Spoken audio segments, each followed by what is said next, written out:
कुलभूषण यादव को सजाए मौत की खबर ने बॉर्डर के उस पार आग लगा दी। अस्सलाम वालेकुम नाजरीन, मैं हूं मुनीज़े जहांगीर और आप देख रहे हैं program spotlight. After all Kulbhushan Yadav का माजरा क्या था, एक तफसीलन रिपोर्ट हमने बनाई है, आइए आपको दिखाते हैं।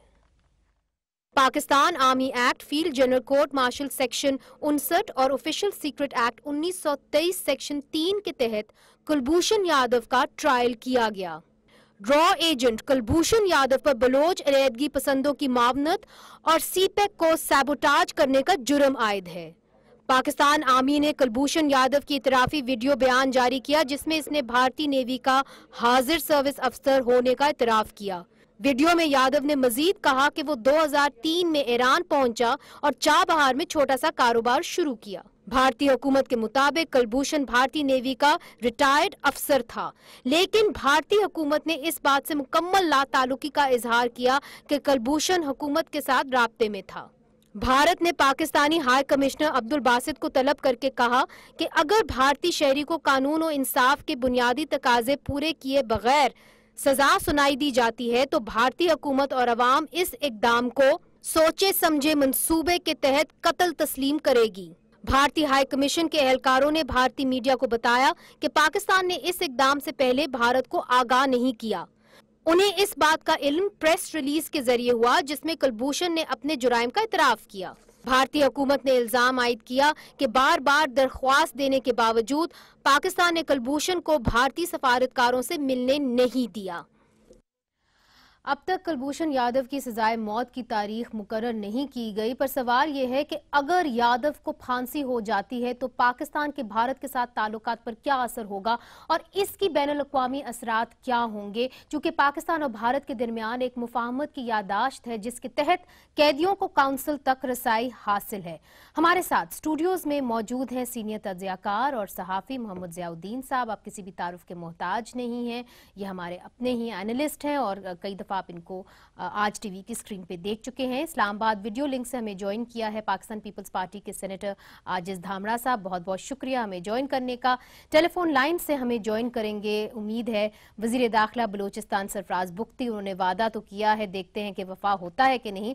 और स्काइप से हमें ज्वाइन किया है भारतीय सहाफ़ी और दफाई तज्ज़ियाकार विशाल थापड़ ने। आप दिल्ली से हमें ज्वाइन कर रहे हैं और बहुत बहुत शुक्रिया आपका भी ज्वाइन करने का। अगर आप दोनों की इजाज़त हो तो इनसे पूछते हैं कि विशाल, आप हमें कुछ बताएंगे कि हमने जो यहाँ से देखा है तो एक तूफान सा आ गया है भारत के अंदर जब से ये अनाउंसमेंट हुई है कि कुलभूषण यादव जो एक हिंदुस्तानी जासूस माने जाते हैं उनको फांसी लगेगी, तो इसके क्या असरात होंगे जी पाकिस्तान और भारत के ताल्लुकात के ऊपर?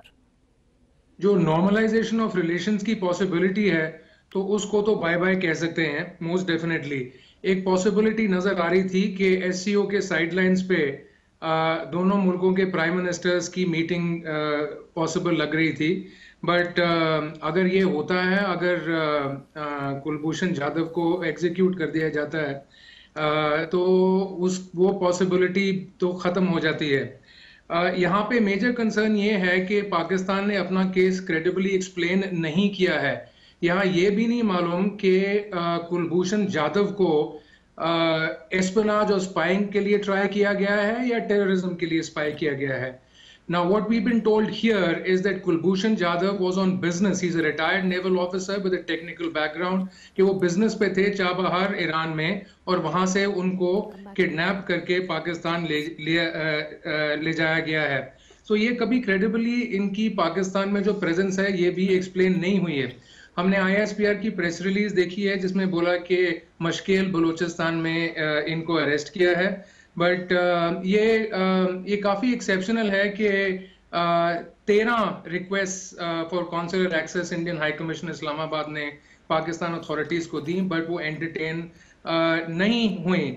सो there are lots of questions, बहुत सवालिया निशान है कि ये क्रेडिबली ये ट्रायल हुआ भी है कि नहीं। इनफैक्ट जो ISPR की प्रेस रिलीज है और पाकिस्तानी डिस्कोर्स में We don't even know if you are getting the name right.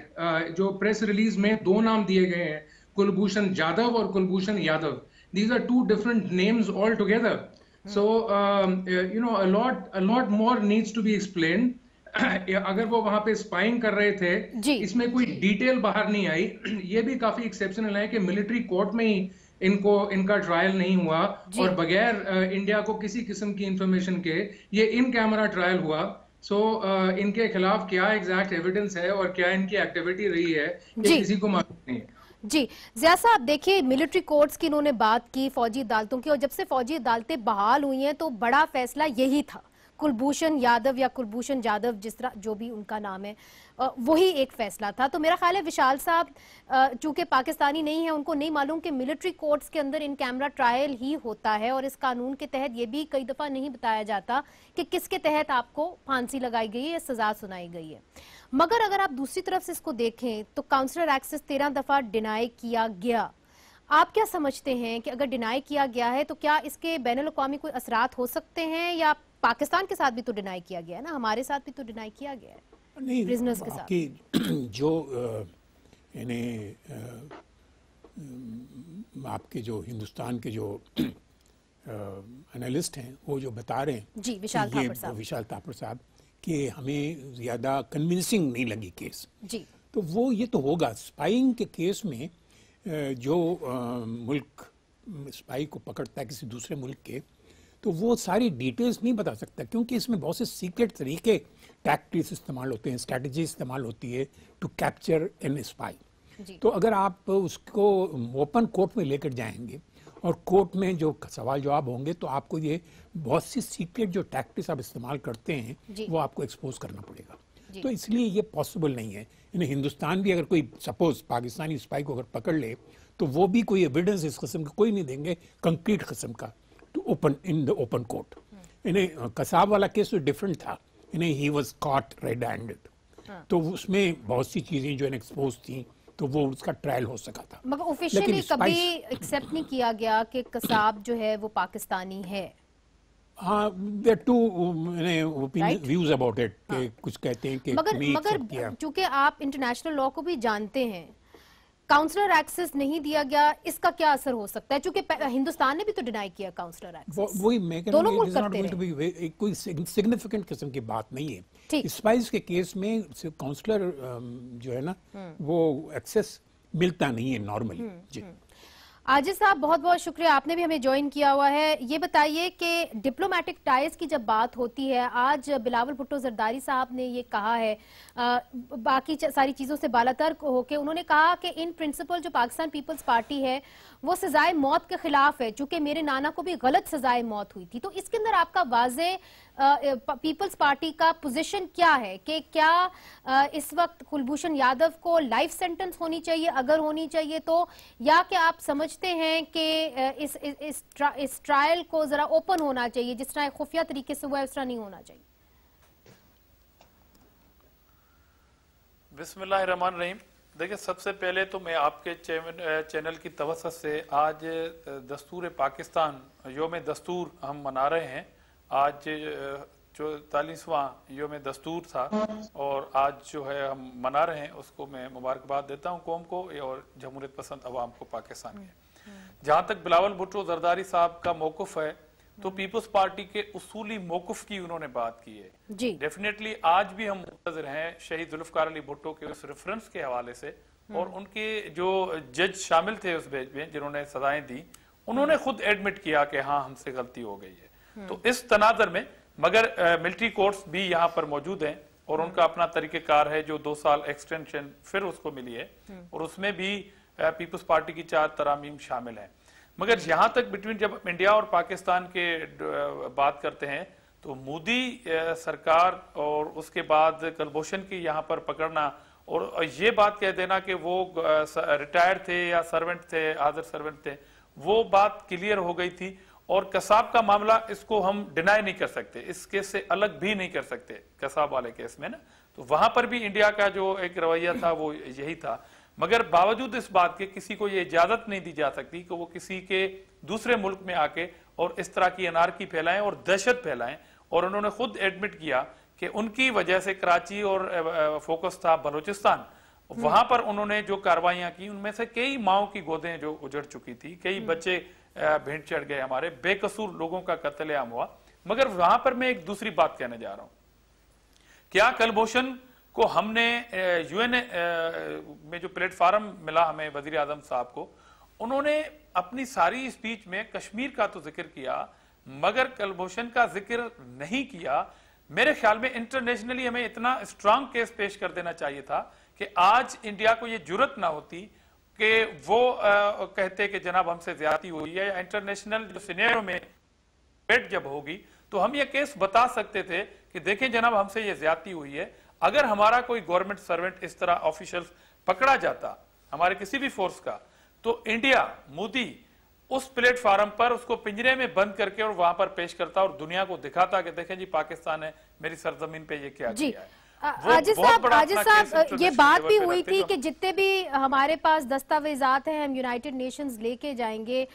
विशाल, मैं आपकी जानिब आऊंगी। जिस तरह के आजिज साहब कह रहे थे कि जी अगर हिंदुस्तान में एक ऐसा स्पाई या जासूस पकड़ा जाता तो उसको बकायदा तौर पे परेड किया जाता, मगर अगर हम वापस आए डिप्लोमेटिक टाइज की तरफ और आप समझते हैं कि ये न्यू लॉ हो गया है, क्या ऐसा भी हो सकता है कि जो नेपाल में एक फौजी एहलकार हमारे किडनैप हुए हैं और उंगलियां उठी हैं कि रॉ ने किडनैप किया है, क्या आप समझते हैं कि शायद इन दोनों का तबादला भी हो सकता है? क्योंकि रशिया और अमेरिका के दरमियान अगर हम माजी में जाएं तो ये सब कुछ होता रहा है।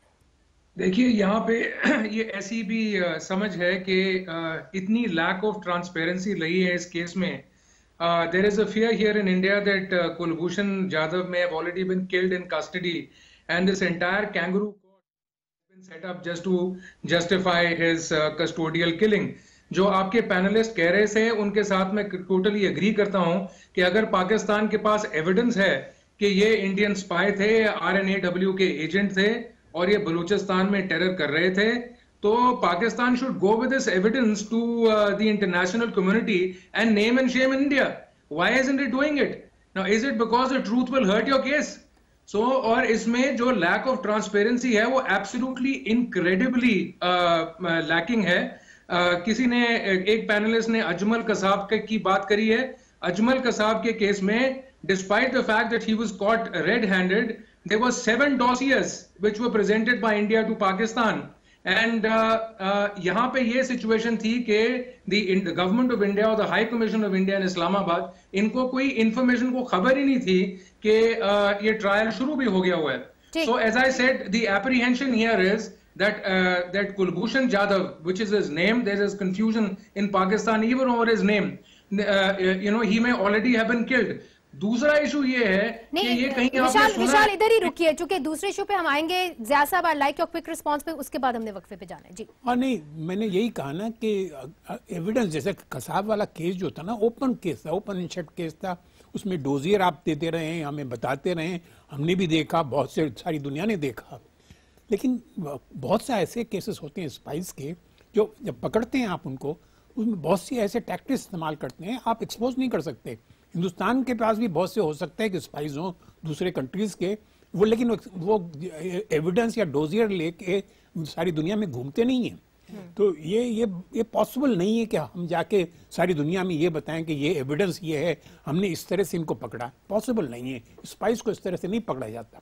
मगर क्या आप समझते हैं कि इस वाक़े के बाद जो मियां नवाज शरीफ साहब का एक समझ लें कि वो चाहते थे कि हिंदुस्तान के साथ ताल्लुकात बेहतर होएं, इसके बाद कोई ऐसा चांस है कि ताल्लुकात बेहतर हो सकते हैं, या आप भी विशाल की तरह समझते हैं कि new law we have hit and we may not rise from this new law? हाँ, कुछ लोगों का ये भी तो ख्याल है ना कि शंघाई कॉन्फ्रेंस में जो अगर मुलाकात के चांसेस थे, तो इस अनाउंसमेंट के बाद जो है ना वो सबोटाज हो गए।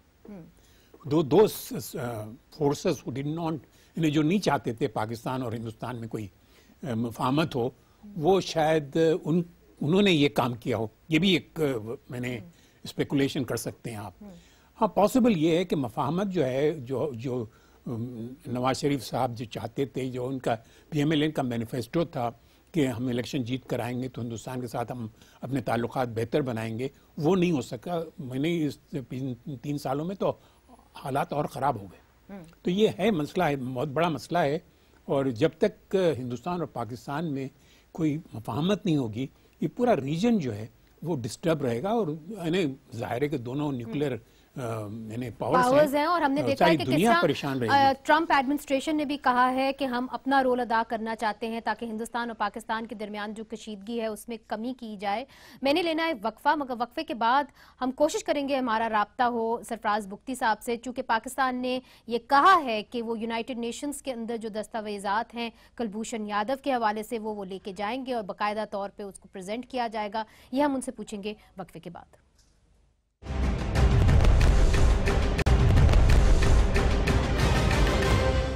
वेलकम बैक नाजरीन। इस वक्त हमें मुसद्दिक मलिक साहब ने ज्वाइन कर दिया है, वजीर आजम के स्पोक्स पर्सन हैं, मरकजी रहनुमा हैं। मुसद्दिक साहब बहुत बहुत शुक्रिया। सरफराज बुख्ती साहब को भी हमने दावत दी हुई थी पर वो आ ना सके, बहुत शुक्रिया कि आपने अपना वक्त निकाला। बहुत सारे सवाल हैं जी कुलभूषण यादव को लेके। इस वक्त हमारे साथ दिल्ली से दिफाई तज्जियाकार विशाल थापर साहब हैं। वो ये कहते हैं कि अगर कोई डॉसियर था तो वो यूनाइटेड नेशंस में क्यों नहीं प्रेजेंट किया गया। अजमल कसाब के हवाले से बहुत सारे डॉसियर्स थे जो प्रेजेंट किए गए थे, तो ये क्यों नहीं प्रेजेंट किया गया। और जाहिर है बहुत से लोग भी ये जानना चाहेंगे कि आखिरकार एविडेंस जो थी वो क्या थी और ट्रांसपेरेंसी जो है वो इस केस में क्या है। देखिए, डोसियर तो पेश किया गया था, आपको याद होगा यूनाइटेड नेशंस के अंदर अक़वाम मुत्तहिदा में जब प्राइम मिनिस्टर साहब गए थे तो उन्होंने अपनी तकरीर की थी और उस तकरीर के अगले दिन मलिया लोधी साहिबा जो हमारी सफीर है उन्होंने एक बड़ी लंबी तकरीर की थी, जिस तकरीर में उन्होंने तमाम खवाइफ जो हैं उनका जिक्र भी किया। कुलभूषण साहब का उनके ऊपर जो इल्जामात हैं वो तमाम पेश किए यूनाइटेड नेशंस के सामने और उसके बाद एक मुसव्वदा यानी डोसियर जो है वो यूनाइटेड नेशंस के सेक्रेटरी जनरल के दफ्तर के हवाले किया गया था। तो मुसद्दिक साहब फिर सरफराज बुख्ती का ये कह देना कि हम डॉक्यूमेंट्री एविडेंस जो है वो मजीद इकट्ठी करके यूनाइटेड नेशंस में लेके जाएंगे, कुछ एविडेंस ऐसी थी जो आपको पहले नहीं थी आपके पास और आप फिर से प्रेजेंट करना चाह रहे हैं? नहीं, ऐसा नहीं होता। देखिए, होता ऐसे कि जब इस तरह के केसेस चल रहे होते हैं जो ट्रीजन के या जासूसी के केसेस होते हैं, बिलखसूस अगर उनका हवाला जो है या कनेक्शन किसी भी किस्म की दहशतगर्दी से मिले, और आपको मालूम है, आप तो सुन चुकी हैं उनका जो एतराफी बयान था जो उन्होंने टेलीविजन पे भी आके दिया, जिसमें उन्होंने स्पेसिफिक्स जो थे वो बयान किए। उन्होंने बताया कि वो कौन कौन लोग थे, किस किस तरह की तंजीमें थी जो बलूचिस्तान के अंदर और कराची के अंदर दहशतगर्दी जो है वो करवा रही थी। तो ऑब्वियसली आपके पास एक खास वक्त में खास किस्म की इंफॉर्मेशन होती है, फिर जैसे जैसे वो केस अनफोल्ड होता है उसकी तहकीकात आगे चलती हैं तो आपके पास और तफसीली कवायफ और शवाहिद जो हैं वो आते हैं जो अदालत के सामने पेश किए गए, जिसकी रोशनी के अंदर ये सजा सुनाई गई है। तो ऑब्वियसली जैसे जैसे मुकदमा अनफोल्ड हुआ और उसका ट्रायल चला और इन्वेस्टिगेशन हुई तो ज्यादा इंफॉर्मेशन जो है वो सामने आई जो अदालत के सामने पेश की गई। मुसद्दिक साहब, इस वक्त फांसी के ऐलानात तो हो चुके हैं कि ऐलान हो गया कि उनको फांसी होगी, मगर कोई तारीख मुकर्रर की गई है कि कब होगी? देखिए, जरा कानूनी पेचीदगियों का तो मुझे सही तरह से अंदाजा नहीं है, लेकिन पाकिस्तान एक आईनी मुल्क है और कानूनी मुल्क है और वहाँ पे ये सजा हुई है और जो भी मुजरिम है यादव साहब जो हैं उनके पास हक है कि वो जो भी उनके पास कानूनी तरीकाकार है या अगर भारतीय हुकूमत करना चाहे तो उनके पास हक है कि वो कानूनी चाराजोई करें। और अगर वो वाकई समझते हैं कि बहुत ज्यादा कोई लेकुनाज हैं तो वो उन लेकुनाज को हाई कोर्ट के अंदर प्रेजेंट करें, अगर वो समझते हैं कि केस का ट्रायल ही ठीक नहीं था। लेकिन हमारा नुक्ता नजर ये है कि बाकायदा एक बड़े मुदब्बराना तरीके से इसका ट्रायल किया गया है, वो तमाम शवाहिद जो हैं वो पेश किए गए हैं अदालत के सामने। और क्योंकि इसके अंदर दहशतगर्दी के अवामिल हैं, इसके अंदर मगर जो मैं आपकी बात सही समझी हूँ, ये अपील हो सकता है हाई कोर्ट में। देखिए, मुझे कानूनी तौर पे तो नहीं पता, मगर अगर कोई झोल हो, कोई यानी फैसला तो नहीं मेरे ख्याल में अदालत के अंदर रुजू किया जा सकता फैसले पे नजरसानी के लिए। लेकिन अगर वो समझते हैं कि ट्रायल ही ठीक नहीं हुआ तो वो अदालत में जा सकते हैं, वो अदालत में जाएं। लेकिन हमारा नुक्ता नजर ये है कि बड़ा बाकायदा बड़ी सोच विचार के साथ ये ट्रायल हुआ है और हमें यही खबर है कि तमाम कानूनी तकाजे जो हैं वो पूरे किए गए हैं। अच्छा, जैसा आप अपना सर हिला रहे थे, क्विकली शॉर्टली फिर मैं विशाल की तरफ। कोर्ट ने ये जजमेंट नहीं दिया है, मिलिट्री फील्ड कोर्ट मार्शल ने दिया है। बिल्कुल डिफरेंस कानूनी तौर पे। हाँ, अगर मिलिट्री कोर्ट अगर ये मैंने जजमेंट देती तो वो हाई कोर्ट में जा सकते थे। मगर फील्ड, मैं नहीं समझता कि ये field court martial. So it's an open and shut case. It's finished. जी मुझे It's finished. अच्छा विशाल, साहब अगर आप इजाजत दीजिए जी, मैं ये जो इन्होंने बात की अच्छी बात की है, इससे मुझे वजाहत का मौका मिला है। जी। मैंने अभी कुछ देर पहले एक कानूनी माहिर है उनसे मशवरा किया था कि इसका तरीकाकार क्या होता है, तो उन्होंने कहा था कि बहुत बड़ा कोई झोल हो, यानी मुकदमा ही ठीक ना हो और आप कोई ऐसी चीज साबित करना चाहें तो आपको एक थोड़ा सा रास्ता शायद मिले, मगर उसके अलावा बहरहाल हमारे नुक्ता नजर से जो भी उनके कानूनी हकूक हैं वो पहले भी पूरे किए गए हैं और अब भी पूरे किए जाएंगे। लेकिन तमाम शवाहिद को देखने के बाद अदालत कोर्ट मार्शल ने ये फैसला दिया है जो पाकिस्तान के कवानीन के मुताबिक है, पाकिस्तान के आइन के मुताबिक है और उसी की मुताबिक से हम आगे चल रहे हैं। अच्छा आजिज साहब जरा एक इजाजत दीजिए तो विशाल से मैं एक कमेंट लेके आपकी जानिब आती हूँ। विशाल देखिए, डिप्लोमेटिक टाइज को कंप्लीटली कट करने की भी बात हो रही है, क्या वाकई में is this on the table in India, in Delhi? इसके पर सोच विचार संजीदगी से हो रहा है या कि सिर्फ एक धमकी ही है? देखिए आज बहुत स्ट्रॉन्ग रिएक्शन आया है by the Indian foreign office where it is said that you know, if Kulbhushan Jadhav is executed in the circumstances like this, it will be premeditated murder. ये मैं आपको ये भी रिमाइंड कराना चाहता हूँ, पिछले साल सरताज अजीज साहब की स्टेटमेंट थी जहां उन्होंने बोला था कि इस केस में इनसफिशिएंट एविडेंस है you know to support the confessional statement made by Kulbhushan Jadhav. You know, also what is being generally questioned here is that spies do not come with the passports of their own countries. कि अगर ये RNAW के spy हैं तो कम से कम आप इनको इतनी तो मतलब इतनी ज्यादती तो ना कीजिए RNAW के साथ कि जी अपने स्पाइस भेजेंगे पाकिस्तान में on Indian passports. So again, as I said, there is a lack of transparency, and I would take you back again to Mr. Sartaj Aziz's statement, where he said that we do not have enough evidence to take forward the case on the basis of the confessional statement of Kulbhushan Jadhav, which I remind you was taken in custody. मगर जब उन्होंने ये statement दी तो विशाल मैं आपको बता दूं कि उन्होंने फिर वो स्टेटमेंट वापस भी ले ली. आजिज साहब, आप क्या समझते हैं कि हुकूमत ने इस मामले को सही तरीके से हैंडल किया है? अब ये हो गया है और कुलभूषण यादव को कानून के तहत ही फांसी लगेगी, अगर लगेगी कि नहीं, तो आप क्या समझते हैं कि अब हमारी जो हुकूमत है उसको आगे कैसे बढ़ना चाहिए हिंदुस्तान के साथ? देखिए, मैंने पहले भी अपनी गुफ्तगू में ये बात कही और इस बात की तरफ इशारा दिया है मैंने. देखिए, यहाँ पर डिप्लोमेटिक ट्रायल अपनी जगह पे, मगर हम अपने मुल्क की जो खुद मुख्तारी है उस पर कोई कंप्रोमाइज नहीं कर सकते. इसमें कोई दो राय नहीं है, बिल्कुल भी नहीं है. और कुलभूषण को पाकिस्तान के सरजमीन इस्तेमाल करके और ये सारी दहशतगर्दी करने की इजाजत आखिर किसने दी? तो ताने बाने दूर तक चले जाएंगे. मगर बात यह है कि जब हम अपनी ही रियासत से ये सवाल करते हैं और अपने ही प्राइम मिनिस्टर साहब से सवाल करते हैं, तो हमारा कतई ये मकसद नहीं है कि हम हमदर्दी रखते हैं किसी ऐसे मुजरिम से या मुलजिम से. बात यह है कि अब ये बात जब फांसी का ऐलान हो चुका ट्रायल में मिलिट्री कोर्ट के अंदर, अब ये बातें उठेंगी, बिल्कुल इंडिया की तरफ से ये बातें उठेंगी. तो डे वन से ही इनिशिएटिव लेवल पे, प्राइमरी स्टेज पे अगर हम अपने इस केस को इस अंदाज में लेके जाते, इंटरनेशनली हम इस अंदाज में ले जाते, वो प्लेटफॉर्म भी हमारे पास मौजूद था कि ये इतनी बड़ी ज्यादती हुई है कि एक सिटिंग जो ऑफिशियल है इंडिया का, उसको हमने पकड़ा है. तो मेरे ख्याल में आज इंडिया के पास वो अपनी एक मुल्क की हैसियत से तो इस पे रिएक्शन जरूर देते, मगर अब वो जाएंगे उस प्लेटफॉर्म पे, दुनिया के दूसरे ममालिक के पास भी जाएंगे और अपनी इस आवाज को वो भरपूर अंदाज में पेश करेंगे. तो हम प्राइमरी स्टेज पे शुरू से ही इस केस में अगर इस तरीके से हम जानदार नमूने से अपना केस इंटरनेशनल लेवल पे अगर पेश करते तो आज शायद हम गुड पॉइंट. मुसद्दिक साहब, will you like to respond to that?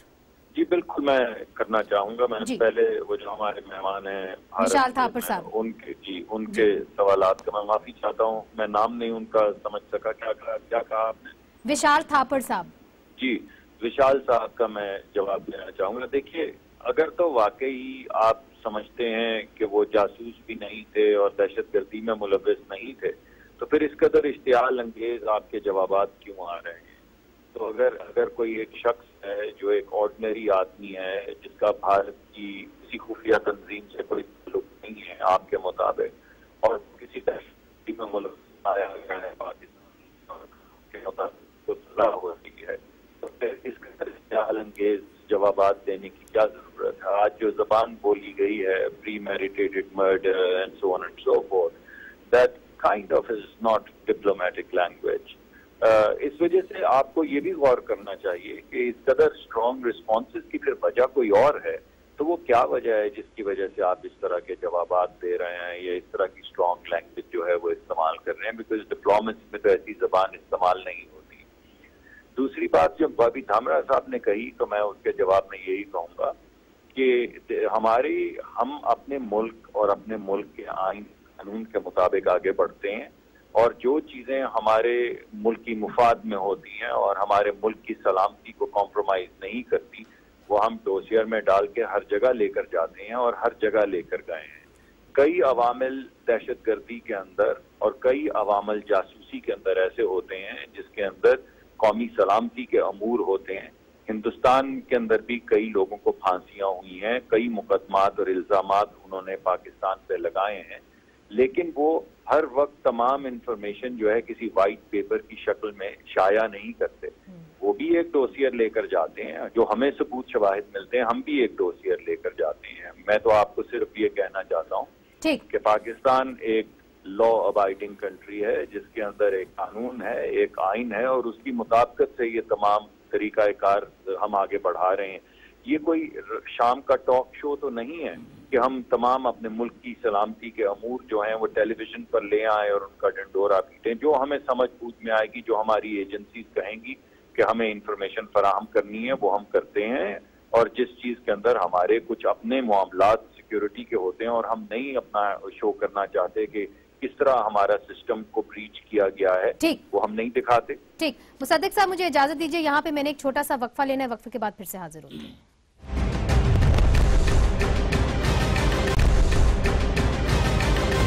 Welcome back नाजरीन। हिंदुस्तानी जासूस कुलभूषण यादव की सजाए मौत तो सुना दी गई है, मगर कब होगी ये नहीं बताया गया। इसकी क्या वजह है ज़िया साहब? ये मुनीर, पर्सनली तो मैं डेथ सेंटेंस के खिलाफ हूँ, मैं पर्सनली जैसे, लेकिन विशाल थापर साहब ने जो बात की, if executed then there will be repercussions.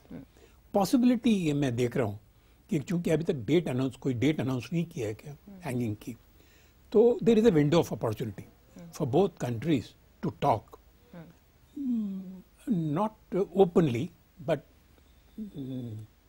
with national security advisors of the two could talk about it and come to some kind of a arrangement. जिसके तहत क्या होगा? जिसके तहत हो सकता है कि पॉसिबिलिटी ये भी हो सकती है, जो आपने कहा, जो हमारे लेफ्टिनेंट कर्नल जो किडनैप हुए हैं, जिसके मतलब स्पेकुलेशन ये है कि रॉ ने किडनैप किया है जी, तो वो उससे एक्सचेंज हो सकता है। अच्छा, सरफराज बुख्ती साहब ने ज़िया साहब हमें ज्वाइन कर लिया है। सरफराज बुख्ती साहब जो हैं, आपको पता है, वजीर दाखिला बलूचिस्तान के। सरफराज साहब शुक्रिया, आपने टाइम आखिरकार निकाल ही लिया। ये बताइए कि जिस तरह ज़िया साहब कह रहे हैं कि एक विंडो ऑफ अपॉर्चुनिटी है, चूंकि अभी तक अनाउंस नहीं हुआ कि सजाए मौत कब होनी है, कि तबादला भी हो सकता है। लेफ्टिनेंट कर्नल जो हमारे किडनैप हुए हैं नेपाल के अंदर, क्या ये पॉसिबिलिटी है? देखिए, कुछ कहना अभी कबल वक्त है। इस टाइम इम्पोर्टेंट ये है कि ये एक बहुत बड़ा डिसीजन था, और जिस तरह ये एक बड़ा कैश था, एक इंटेलिजेंस एजेंसी का बड़ा सक्सेसफुल ऑपरेशन था, उसी तरह ये पाकिस्तानी कौम के लिए एक बड़ा सक्सेसफुल इवेंट है कि एक दहशतगर्द जो इंडियन सर्विंग आर्मी का ऑफिसर हो, नेवी का, और वो बलूचिस्तान में आके मासूम लोगों के कत्ल गारत में शामिल हो और उसको सजाए मौत देना, और फिर वो थ्रू एक प्रोसीजर आपको पता है क्या आया है। तो मेरे ख्याल में ये ज्यादा इम्पोर्टेंट है। अच्छा सरफराज साहब, चूंकि आप प्रोग्राम में नहीं थे, बहुत सारी बातें हो चुकी हैं। विशाल थापर साहब डिफेंस एनालिस्ट हैं, दिल्ली से हमें ज्वाइन करें। एजाज दामरा साहब भी हमारे साथ मौजूद हैं, सेनेटर हैं पाकिस्तान पीपल्स पार्टी के। वो ये कहते हैं कि आप लोगों ने जो एविडेंस कलेक्ट की वो आपने ट्रांसपेरेंट तरीके से प्रेजेंट ही नहीं की। जिस तरह की बड़ी कंफ्यूजन थी कि आखिरकार ये जो है कुलभूषण यादव साहब, ये अरेस्ट कहाँ से हुए? क्या ये चमन से हुए या कि ये कहीं और से हुए, जिस तरह सारावान आप बता रहे थे अपने उसके अंदर वीडियो के अंदर? और दूसरी तरफ इनके पास इंडियन पासपोर्ट क्यों था? अगर वो स्पाई थे तो पाकिस्तानी पासपोर्ट क्यों नहीं था? ये सवाल उठाए जा रहे हैं। देखें, पहली बात तो मैं आपको ये बताऊं कि जो प्रोसीजर होता है, इंटरनेशनल लॉज हैं, कोई भी मिलिट्री ऑफिसर होता है उसका जो ट्रायल होता है वो फील्ड कोर्ट मार्शल ही होता है, और वो एक प्रोसीजर होता है, उस सारे प्रोसीजर को अडॉप्ट किया गया है और उनको अपनी सफाई का भरपूर मौका दिया गया है। उन्होंने कन्फेस किया है अपने सारे जुर्म और वो गिल्टी भी है। तो दूसरी जहाँ तक आपने बात की कि कहाँ से पकड़ा गया, वो माशकेल से पकड़ा गया है और 3 मार्च को, और वो चमन और माशकेल में बड़ा डिस्टेंस है, वो पश्चिम बेल्ट है और वो बलूच बेल्ट है। तो मैं समझता हूँ कि जितने प्रोसीजर्स हैं उन तमाम प्रोसीजर्स को अडॉप्ट किया गया है और जो भी मिलिट्री के लॉज है उसके मुताबिक उसको उस पर जुर्म साबित हुआ है और अपने अंजाम को पहुंच रहा है वो। जी धामरा साहब। जी धामरा साहब, आपने सरफराज साहब की बात सुनी है। उन्होंने कहा कि जी हम ट्रांसपेरेंट तरीके से, और मुसद्दिक मलिक साहब भी ये कह चुके हैं कि हम ट्रांसपेरेंसी तो अपना नहीं सकते ना, इसलिए चूंकि कुछ चीजें ऐसी होती हैं जो स्टेट सीक्रेट्स होती हैं, बताई नहीं जा सकती। आप सेनेट के अंदर मौजूद हैं तो आप तो इस बात को समझते होंगे, आप काफी आला ओहदे पे इस वक्त हैं। देखें, इस केस पे बहुत सारी पहले भी तबसरे होते रहे, डिबेट होती रही, और यूनाइटेड नेशन में जब प्राइम मिनिस्टर साहब गए थे और जब नाम मिसिंग कर रहे थे उस पे भी एक बहुत बड़ी डिबेट पाकिस्तान में चल चुकी है। अब जबकि फांसी की बात आ गई कुलभूषण की, तो मैंने अपने ये कहा, मैंने मौक़िफ़ दिया है कि हम डिप्लोमेटिक चीज़ें अपनी जगह पे, इंडिया का रिएक्शन अपनी जगह पे, मगर हम खुद मुख्तारी जो है हमारी उस पर कंप्रोमाइज़ भी नहीं कर सकते। अब केस चला है, ट्रायल हुआ है, इंडिया का रिएक्शन क्या आता है? देखिए, मोदी सरकार जब से आई है वो एक इंतहा पसंदाना सोच के तहत आई है और उसमें पूरी दुनिया को ये पता है कि उनका जो बिहेवियर है वो डिप्लोमेटिक से हटके एक इंतहा पसंदाना है। कभी वो पानी के इशू पे इस तरह के बयान दे देते हैं, कभी वो बांग्लादेश में जाके पाकिस्तान की तकसीम के हवाले से ओपनली एक तो आपको कोई अच्छी उम्मीद नहीं है मोदी हुकूमत से, मोदी सरकार से कोई अच्छी उम्मीद नहीं है, आपका ये कहना है? आइदर विच वेज उनका जो ट्रैक रिकॉर्ड रहा है उससे अच्छी उम्मीद रखनी तो जरूर चाहिए, मगर नजर नहीं आ रही। अच्छा विशाल, आपसे आखिरी सवाल करूंगी क्योंकि मेरा वक्त बहुत ही कम रह गया है। ये बताइए कि अगर कांग्रेस की हुकूमत होती और यही वाकया हुआ होता, क्या उनका रवैया मोदी सरकार से मुख्तलिफ होता? यहाँ पे ये बिलीफ और फीलिंग है that Kulbhushan Jadhav is being persecuted in Pakistan not because he's a spy but because he's an Indian and he's a very convenient victim there. तो मुझे तो नहीं लगता कि कांग्रेस हुकूमत होती तो उनका कोई यहाँ पे नजरिया डिफरेंट होता। And I would also like to correct your panellist on fact, the RNAW does not operate in Nepal. ये इस किस कॉन्टेक्स्ट में मेंशन किया गया था कि पाकिस्तान के कोई लेफ्टिनेंट कर्नल साहब हैं वो मिसिंग हैं, it is being blamed on the RNAW. But the larger thing is that there are lots of complaints. I mean, the Pakistani case is that Kulbhushan Jadhav is a spy. Please tell us what he's done. Please name and shame India and say exactly this. It's not especially. मगर विशाल वो बता चुके हैं कि उन्होंने क्या किया। कुलभूषण यादव के खिलाफ एक पूरी चार्जशीट प्रेजेंट हुई है कि बलोचिस्तान इंसर्जेंसी को वो फ्यूल कर रहे थे, उनका कन्फेशनल स्टेटमेंट मौजूद है। नहीं, ये तो बहुत ब्रॉड ब्रश है। डिटेल बताएं कर क्या रहे थे वो? एक अकेला आदमी सारे बलूचिस्तान को डिस्टेबलाइज कर रहा था। You see, this has implications even for Pakistan internally. If this is the kind of justice which is being meted out. अच्छा, इधर ही रुकिए, मैं रिस्पांस छोटा सा चाहूंगी, पे मैंने प्रोग्राम की